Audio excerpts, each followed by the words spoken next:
Okay, who is going to win, the Trump administration or Harvard University? I talked about it this morning on Fox Business with Varney, who was amazing. And obviously we talked about this anti-Semitism, but also a lot of the new developments and issues that obviously have plagued Harvard University for the last few months, if not years, and how many Jewish students have no interest at all in coming back, obviously for very good reason. I'd love to know your thoughts. Also a new development today, President Trump considering actually redirecting billions of dollars in grant money from Harvard to trade schools, something I think is going to be very, very popular. Take a look at the clip. Let me know what you think.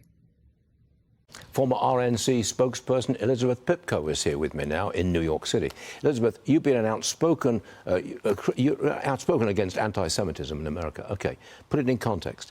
Is Trump going after Harvard because of anti-Semitism or because of the university's history of leftist politics? Well, I certainly think anti-Semitism is a piece of it, right? Jewish students have not felt safe in our major universities for nearly 19 months now. The fact is Jewish students are being attacked, they are being harmed, they're being spit on, they're being kept from going into classes, they're being targeted. Is that still going on? It is still going on. I get messages daily about this. But the fact is when your Department of Homeland Security is talking about a possible national security threat, possible ties to the Chinese Communist Party, this obviously goes a lot deeper and a lot further than just leftist policies or leftist views. There's talk that $3 billion in grants will be taken off Harvard and will go to trade schools. I mean, you might say that's very opposite from Harvard.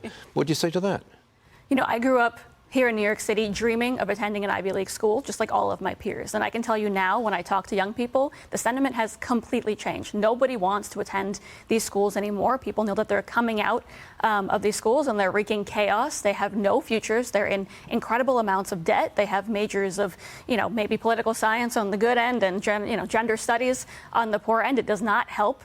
Whereas these trade schools actually might set you up for a good future and maybe not teach you to hate America in the process. So I'm hearing only good things from young people about wanting to change that path. And I think Donald Trump just wants to do what the voters and the young people in our country are asking for. If you had to decide now, what would you tell me? Who wins the Harvard versus Trump battle?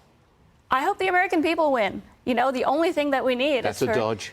It's a true answer. I think the American people deserve a win here. Our young people deserve to have universities that teach them what they actually need and deserve to learn, and not the opposite of that, not propaganda, not hatred of Jewish students. Well, would you go so far as to take all grants away from Harvard? I think if Harvard, that is a suggestion. It is a suggestion. I think if Harvard complies with certain requests by our government, they're not even going to find themselves in that mess. But if they can't even supply the names or the countries of origin of some of these international students, they are going to face the consequences. And they do have $53 billion in their reserves, which is a lot of money. You might say, Elizabeth, thanks so much for joining us. Thank Appreciate you. it. Always.